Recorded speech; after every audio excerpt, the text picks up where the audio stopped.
Okay, we're going to tie an Adams dry fly. This is probably the most popular dry fly in North America, and it earned the reputation because it catches fish everywhere you try it. It's a very good standby that you ought to have in your box in a whole variety of sizes. Tie it from the biggest down to the smallest and it will catch fish for you. I like to start this fly by starting the thread right in the middle of the hook shank and wrapping towards the eye, and I wrap up to within one eye size of the eye and then wrap back over that thread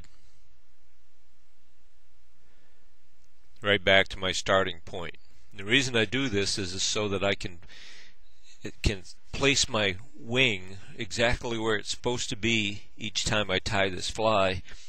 And the way I do that is, having wrapped back to the middle, I now wrap to the middle of this thread base that I built. And the thread base does a couple of things for me. One, it has established my position and tie-in point, here being two eye sizes back. See, there's one eye size, there's a second eye size, right where I want to be. And the base itself also helps me keep my wings up on top of the hook shank. It gives the quill something to grab to. Now for hackle wings, we're going to use hackle tips, but you can see I've kind of abused this hen neck that I've got, and I've pulled most of the quills out of it that are suitable for a size 12 hook like this. But I have a lot of these bigger feathers up on the end, and what I've done is wing burned. You can see this bottom piece I'm holding in is a burned wing, and I burned it out of the center portion of a much bigger feather like this, so that I've got quite a bit of web in the wing instead of having the pointy tips that are on some of those upper feathers on the hen necks. Having burned my wings, and you can see in the text section of the site where to or how to burn wings. But having burned them and gotten a pair of them here, I'm going to size them approximately, strip off some of the fibers from the bottom of the hackle stem, and then come back up in here and check them one more time. I've got to take just a little bit more off the base of those, and I'll be ready to tie those in.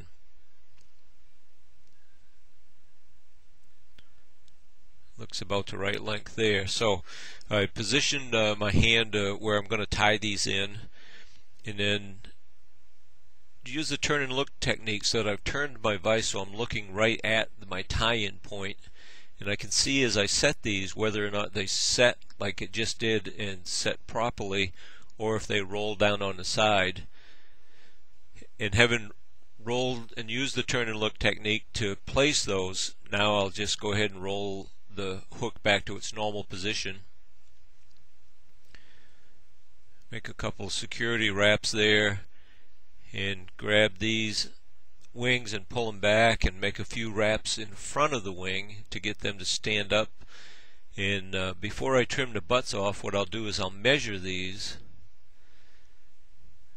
using the scissor points as calipers, and that looks about right. That's the length of the shank, and that's what I want for a height of my wing, so I can go ahead and trim the butts of the stem off. Make a couple more wraps to make sure these stay up the way I want them. And now figure 8 these. What I do is hold this, I use the turn and look technique again, so I'm turning and looking right at my tie-in point. I hold that bottom feather out of the way and make a wrap between it to the rear, make a locking wrap back here, and then make a wrap from the rear towards the eye of the hook between those, and I've got my figure 8 wrap done. And the wings are now laying out the way I want them to, and they're standing up pretty much the way I want them. I trim off these few stray fibers here at the base. Transition my thread around to the back and wrap back here to my tie-in point for the tail.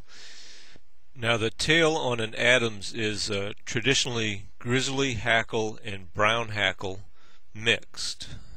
If you buy necks, you have spade hackles available to you on the outside edges of your necks. And what people would traditionally do is grab one of these spade hackles here. You can see the fibers, how long they are, nice and stiff. Then we'd grab a spade hackle off one of these brown necks after checking to make sure the fibers were the length of the shank. And then it'd grab one off a grizzly neck as well and peel some fibers off both of those spade hackles and then mix them together and use them. But I'm going to use these whiting tailing pack feathers. They're perfect for this Adams because they have the brown, the black, the gray coloring all in them. And so you can take them all off just one feather. I'm just going to grab the tips here and peel them right off the stem. And I'm holding the tips tightly in my fingertips there because until I cut this stem fiber or stem material off that comes off when you tear them, if I let go, the ends will go out of alignment, but you can see those stayed in alignment. So I can go ahead and tie these in. So I measure the length. The tips are all nice and even back there. I measure the length, I transfer, lay this across the hook on the close side to me. Trim these ends up square here so I don't have all that excess. Lay this on the close side to me and make a wrap over it, a soft wrap. Then as I pull tight and make my next wrap, it'll pull those tail fibers right up on top of the hook. And as I keep wrapping to the rear, I just hold the fibers up in my left hand and keep them on top of the hook. I'm back here where I want to end the body or begin the tail, and let me check the length here. And my tail's long. It's not too long. If you're going to make a mistake on your tail, make your tail long. But rather than leaving this long, what I'll do is I'll go ahead and unwrap and reset this. It's the only way to correct a mistake is take whatever it is you tied on off and put it back on. Or at least most mistakes in fly tying. So I've readjusted the length of these. I'll wrap back to the end of the body or the beginning of the tail. Let my thread hang there just about at the point of the barb, and let me check the length here again. There's the length of my shank, including the eye, and there you go, and there's the length of my tail. So I got the right size wings and the right size tail on this fly. I'm going to make one wrap underneath the tail fibers and pull in tight to flare those out. It just helps hold that hook, the heavy part of the hook, the bend, up in the water and keep that back end of the hook from sinking. Now you notice I made 3 wraps forward, so I moved a little bit forward on my hook shank, and that's because I'm going to start dubbing. And I'm going to use muskrat fur here. And this is a piece of muskrat fur, and I just take a comb and comb through this, and I can get a bunch of the underfur out from underneath. And that gray underfur is what was used in the original Adams. That is the true Adams gray that people seek after. And having gotten a clump of this muskrat fur, what I'm going to do is dub. And like I said, I position my hook about 3 wraps in front of where my tail starts. Let me get these tail fibers off here, and we'll clear the way and start dubbing. And what I mean by clearing the way is the base of the jaw. See, I just push it up out of the way. A rotary technique we call clearing the way is something you can do with a rotary vise that you can't do with a stationary vise, is get that jaw out of the way. And notice how little there is of fur here, this underfur. When I start dubbing on this thread, the only way to get a truly nicely tapered body is to start with next to nothing for dubbing. And unless you use the minimal amount of material to start your dubbing fur, your inch or so, an inch and a half of dubbing like I've got here, unless you use a minimum amount of fur to start with, you just can't get a nice taper. So I'm going to make 2 or 3 wraps back here now that I've got my dubbing on the thread, and see my dubbing is just starting to wrap around the hook shank right there where the body and the tail go off in opposite directions. Now I'm going to keep wrapping towards the eye, and as I dubbed, I built a taper. You can see the taper as I wiggle this thread around. I built a taper on the thread, a taper of dubbed material. And that makes it much easier as I wrap forward because it just builds a taper naturally for me. I get up here, I want to stop about one and a half eye sizes back from my wing. So I'll just strip the excess dubbing material off, and all we got left to do here is hackle this fly. Now this is a brown hackle, and I'm holding it up here to show you the web section of it. Let me stroke these down, you can see it a little better. We want less than 25% web in our dry fly hackle, and what I mean here is as you come down, you glance along, you see this web, this line of darker material that separates out from the stem. I want that to be less than 25% of the distance from the stem out to the tip. Now right about here is where that is, so I'll strip the fibers off the bottom of the quill off this brown one, and I'll do the same thing with the grizzly. And I'll bring the two of these in, and I'm going to wrap over these quills right here, but I want some bare quill sticking out beyond my tie-in point. You see what I mean here? I'll pull this up. Now when I pull this back in, I'm not going to pull it all the way to where the feather fibers start. I'm going to stop shy, and then I'm going to start wrapping over my quill and try to trap it against the hook shank going forward towards my wings. And as I do that, I'm going to pull down on these hackle stems and try to get them to wrap down towards the underside of the hook shank. So each wrap I pull down a little bit and wrap, pull down and wrap, pull down and wrap. That way when I get to where my wings are, the quills are so far down below the wings I don't have to worry about the quills knocking the wing out of alignment. Now I'm going to trim these two quills, and I'm going to trim them at different lengths so that as I'm tying them down and going off the end of them, I don't have quite as abrupt a step. They don't both end at the same place.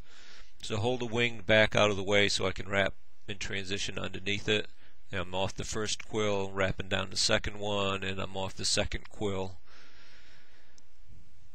And that's about as close to the eye as I want to get with this thread. And what I'm going to do is tie a whip finish knot right here, and I'll show you a rotary way to wrap these without having to use the bobbin cradle. And it's just a few extra wraps of thread that allow you to wrap. And see, I'm wrapping these extra wraps of thread toward me, not away from me. I'm coming over the top towards me. You'll see what I mean here in just a second. As I wrap this hackle in normal direction, those thread wraps that I just made will unwrap.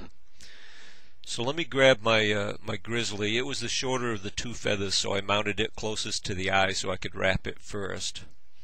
Let me grab the grizzly and start wrapping it forward in the normal direction, and you'll see the thread wraps that I made up front unwrap. As I start wrapping, see the bare quill has come into alignment, and now the hackle barbels are starting to wrap around the hook shank. And if I didn't have that bare quill, they wouldn't be standing out nice and straight like they are, these hackle barbels. Instead, they would have been all askew, and some of them point towards the back as that quill twisted to come into alignment with the hook shank. But anyway, I've got I started wrapping here. I've got, this is my third wrap, I think, if I didn't lose count. And I'm about to do a fourth one. And if you look at my bobbin now, you'll see that it has indeed unwrapped. Those 4 or 5 wraps that I've made forward with my quill have unwrapped the extra wraps of thread that I made. And I'll keep going. Those thread wraps will continue to unwrap, and my thread now is hanging exactly where I want it to be.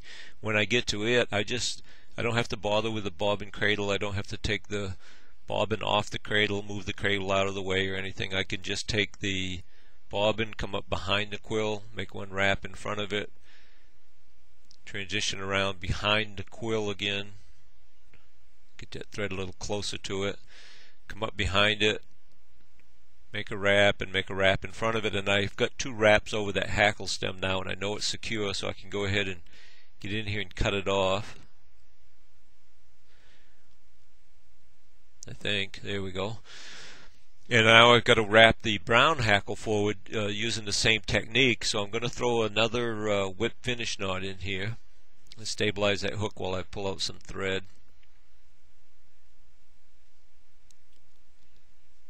Make my whip finish knot, rotate this back down so that I can get a hold of that brown hackle nicely and make let's see, 7 or so reverse wraps with my thread. Now building up a thread bump that, just as it did with the grizzly, will unwrap as I wrap this brown hackle forward.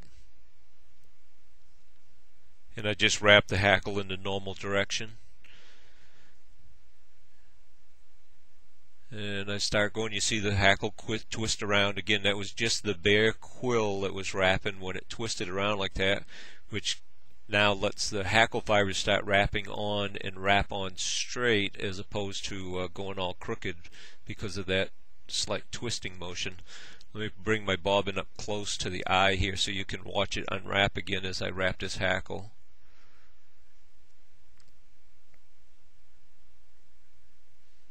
I'm kind of trying to find a path through this grizzly hackle without wrapping any of the grizzly hackle fibers down, which is one of the reasons I'm moving this brown hackle back and forth so much, is to keep from trapping any of the grizzly fibers. I'm to the wing and transitioning under it now, so I just grab my wings and pull them out of the way. Keep wrapping. You see my bobbin keeps dropping. And again, I get done wrapping, I wrap all the way towards the eye, and my thread is right there waiting for me. There's no taking it off the cradle, there's no fooling around. I had an extra wrap or two there to unwrap.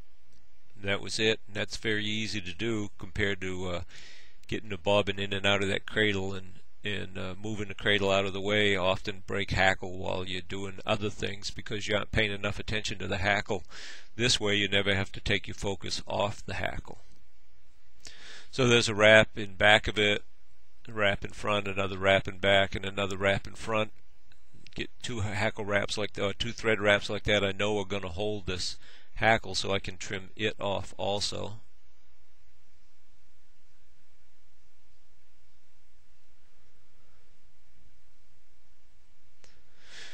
There we go, and so all I need now is one more whip finish knot, and this fly is done.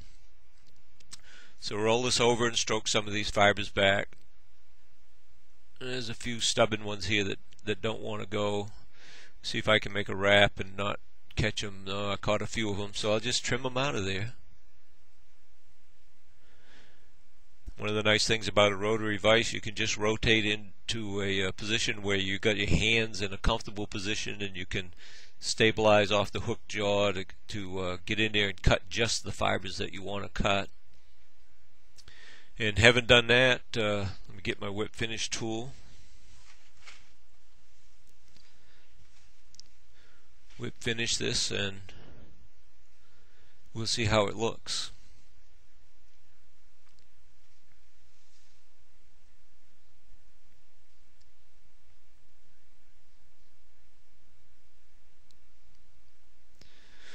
Push some of these loose fibers out of the way.